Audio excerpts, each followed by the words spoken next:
Alright guys, what did you think about that introduction? Pretty cool, huh? I found some free templates on the site that you can use and customize and make your own little YouTube intro sections. And I chose that one because I've always been kind of a nerd. I love, comic books and superheroes. It doesn't really fit the theme of my channel, which is, of course, living and working in Siem Reap, Cambodia, but I will try some different ones in the coming weeks, and you guys can let me know which one you like best. For right now, that one I think works okay. It works pretty good. We're just standing here down by the school. There it is, a coffee. Yeah. Waiting for a coffee before I start my classes. I'm going to be opening up more classes for home. So if you live in Siem Reap and you want to learn English, or you know somebody who would benefit from that, please have them check out my Facebook page. It's in the description down below. And maybe maybe there will be a time that works best for them. I'm opening up another morning class from 11 till noon. And then I'm trying to get enough people to get 3 afternoon classes in addition to my 1 evening class. So I just wanted to put that out there. Ooh, that's gonna be loud. Yeah, they're renovating across the street there. All those bottom little apartment building things. They're fixing them up, making improvements and all that. I did want to show you this place because most of the time it's not open when I'm down here. I took pictures of the sign before, but you can buy all kinds of clothing items here for really, really inexpensive. I bought a pair of some funky shorts, swim shorts actually, but they work for lounging around the house. I got one kind of like that one, and another one, and they were only 5,000 real each. 5,000 real is, of course, just $1.25. So that was a good deal. They're great for lounging around in my apartment when I'm not doing anything and not teaching. Very comfortable.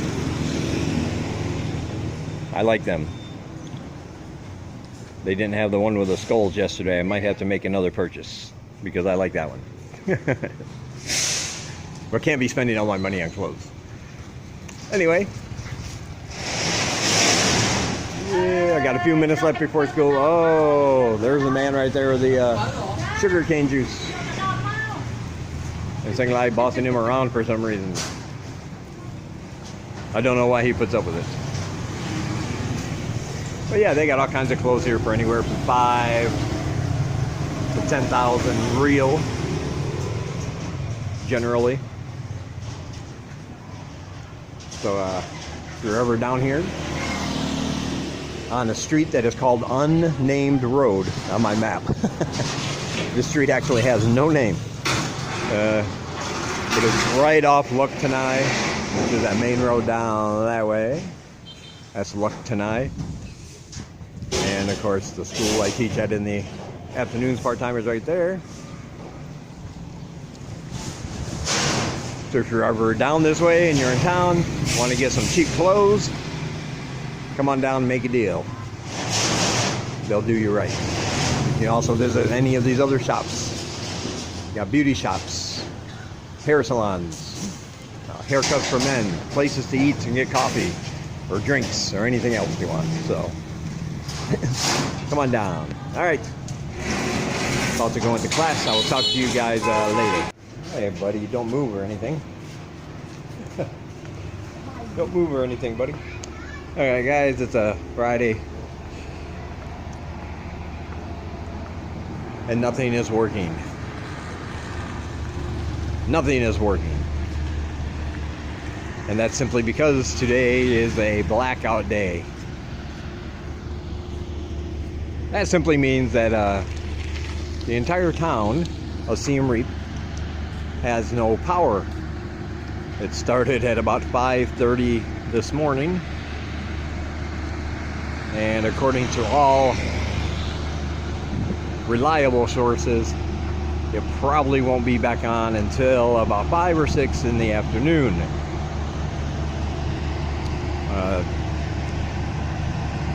From what I've heard, the reason is because Cambodia gets most of their power from Thailand. And Thailand are working on some things on their side. And apparently there wasn't enough power to share. So Cambodia, or at least Siem Reap, had to shut off the power for the day to allow them time to finish whatever it is they're working on. That, plus the fact that it hasn't rained in a long time, means some of the water supplies for the dams are low, not generating enough power like they normally would. I'm not sure how all that works, but this is what I've heard online. This has been planned. They've been talking about this for a week, so it really shouldn't come as a surprise to anyone. But it's still miserable when it happens. I have no internet. I'm out right now. I'm trying to find a place so I can at least charge my phone. I'm down to 15% right now. And that does not bode well, because it is only about 11 o'clock in the morning, or noon maybe. I don't know, I didn't really check. You can hear the hum of generators for the businesses that have them, that will keep their power and lights on.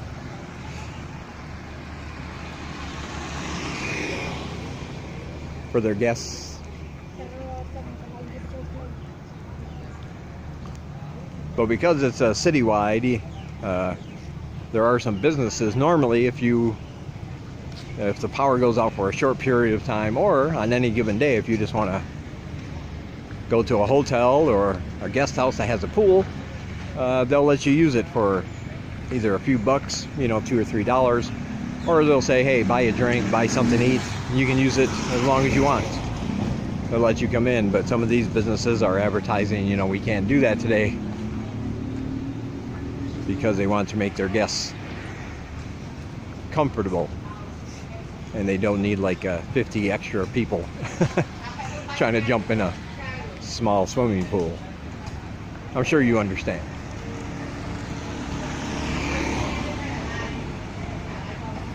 But still, I'm going to go out and try to seek a place before I lose all my power on my phone. Because without power, we have no internet. We do have some water, but it's very it is not high pressure at all. It took me a very long time just to take a shower. You're like running around in circles, the little streams coming out, trying to find the spots to get your body wet so you can soap up a little bit and not feel nasty. Of course, like I said, it started at 5:30, so that too was pretty miserable.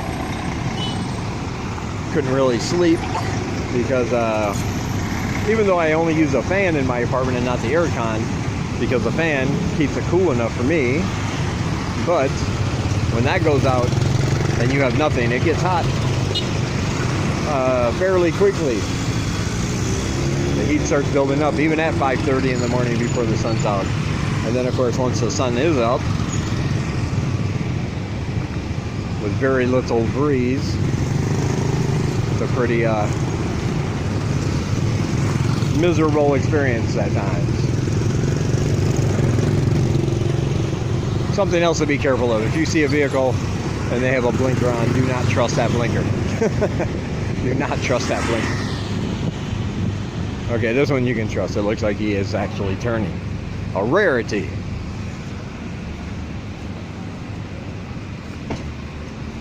But yeah, you get to the point where you can't just stay in your apartment, and of course that means I can't get any work done online, really. Which makes it even worse. And if it sounds like I'm complaining a little, I am. Yes, I am. Even though I knew it was coming, and you prepare for it as much as you can, and it still doesn't make it any better once it actually happens to you.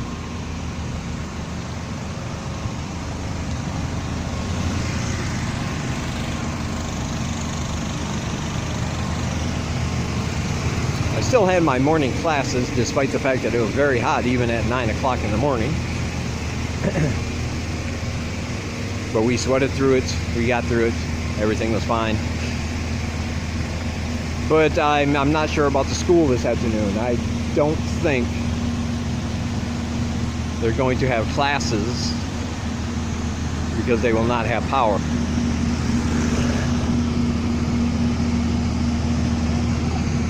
And things can get pretty dark in those classrooms even during the day because they don't really have proper windows. And the windows I have in my classroom are tinted, so you can see out, but people can't see in. And but it's still very dark in there with no lights on.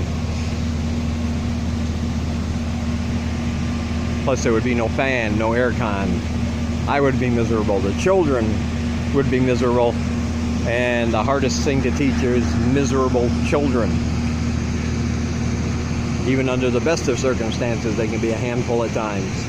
Trying to do it when everybody is hot and sweaty and irritable is a fool's goal.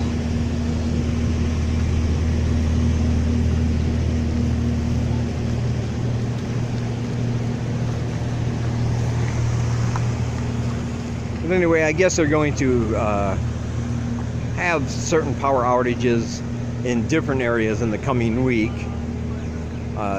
Best of my knowledge, this is the only one that's going to affect the whole town.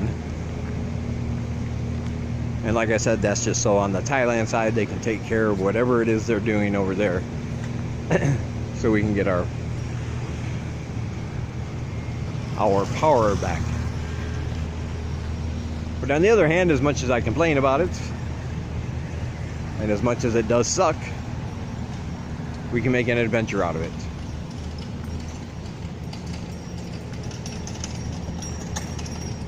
Because this certainly won't affect any of the street food stalls because they use propane gas sometimes, or actual fire from wood and charcoal and things of that nature. So they should be good. Most of the mid-sized to bigger businesses have, of course, generators, which you can hear. I don't know how good you can hear, but walking along, I can hear them humming. I can hear their noise all around me here.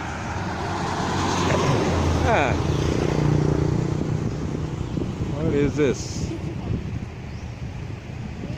Looks like they got a little hut. And they're building something else here. Must be some kind of special event coming up at Linaya Urban River Resort and Spa.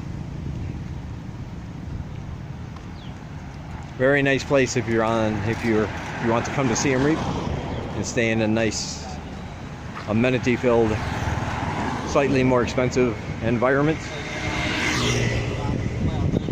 That might be the place you want to go. Hey guys.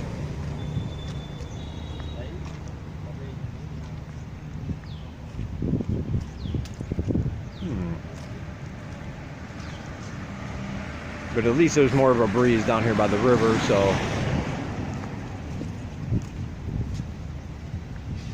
that makes it good. I want to say a few words about banking here. Nobody asked me specifically about it, but I've been reading in my TEFL course has their own Facebook page, and they have different Facebook groups, and they have different Facebook groups dedicated to different countries. You have to be an alumni of the International TEFL Academy to access them and become a member. And so I like to keep track of what's going on with people who are either coming over here or already over here, things of that nature. And a few people have asked, you know, hey, I'm finishing my TEFL course, I want to teach in Cambodia. And they want to know about bank accounts and things of that. So real quick, I do want to touch on that. Yes, you can open a bank account here.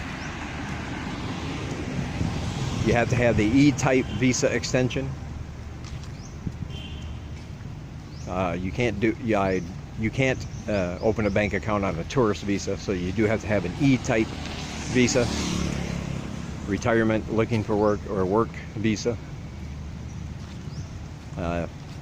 Several banks are very foreigner friendly, and they'll just, you need a minimum amount to open it, you know, 20 bucks or something. You get a debit card, just like you would at a bank back home, Visa or MasterCard. And you can use that to withdraw your funds from any of their ATMs for free. They won't charge you anything. But if you do have an account back where you're coming from, it's up to you whether you want to keep it open. I would recommend that if you can. If you use PayPal or any other kind of e-wallet type service, most of them are not available in Cambodia. I mean, you can receive money into them, but they don't have associations with any financial institutions in Cambodia. So you'll have a hard time finding a workaround to actually getting your money and the cash that you have in your PayPal account into your hands. You usually have to go through somebody who has an account in a country that allows it, give them a cut of whatever amount you want. Then you have to work out all the details, where you want to meet that person, you know, give me this much money, you can keep this much money, I'll send you the money from my PayPal to yours, you know, etc., etc. So it's kind of a hassle if you have something like that. So if you're using PayPal, I believe Payoneer would not be an issue. You can open up a Cambodian bank account and use Payoneer, but PayPal and other e-wallets that don't do business in Cambodia, you might want to consider keeping your bank account open, even at the minimum level, for cases such as that. Now, as far as withdrawing money at an ATM from your home bank account, yes, you can do that. The fees will be anywhere from $2 to $9, depending on how much you want to get out. That's why I always recommend get out as much as you need at one time for at least 2 weeks. I would actually say the whole month. You don't have to carry it around with you if you're worried about losing it or having it stolen. Put it in a secure location. But if you have to pay $9 or $10 once a month to get out the whole amount you will need for the month, as opposed to spending $2 or $3 every time you need 20 bucks here or 20 bucks there, you'll actually wind up saving more money that way. And that would be my advice. Also, something, and I did mention this in my video about banks, but I want to say it again. Before you leave your home country, be sure to go physically into a local branch of your bank and tell them, and make sure they put a note on your account that you're going to be moving or traveling even to Siem Reap, Cambodia, or Phnom Penh, Cambodia, wherever in Cambodia you plan to call home. And be sure they put that note on there and tell them when you're going to leave. Because if you don't do that, there's a good chance that when you go to use your ATM, or when you go to use an ATM here to withdraw from your bank, they could lock your account and freeze your account, because they'll think it's a fraudulent transaction. Especially if you're never been here before. The bank will say, oh, all of a sudden halfway around the world this guy's trying to get money out of his account, and they might lock it for security reasons. And then you have the hassle of having to contact your bank, do whatever needs to be done to assure them that it's you. Now, that could still happen even if you contact your bank. It depends on, you know, your bank and how reliable they are. But you could lessen your chances significantly if you just go into a branch of your bank, tell them, make sure you see them put that note on your account so that you can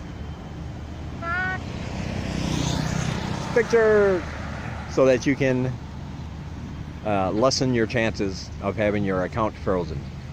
And nobody wants that to happen, of course. But it's a little thing that sometimes people forget about that could cause you problems once you get here. All right, we're gonna see.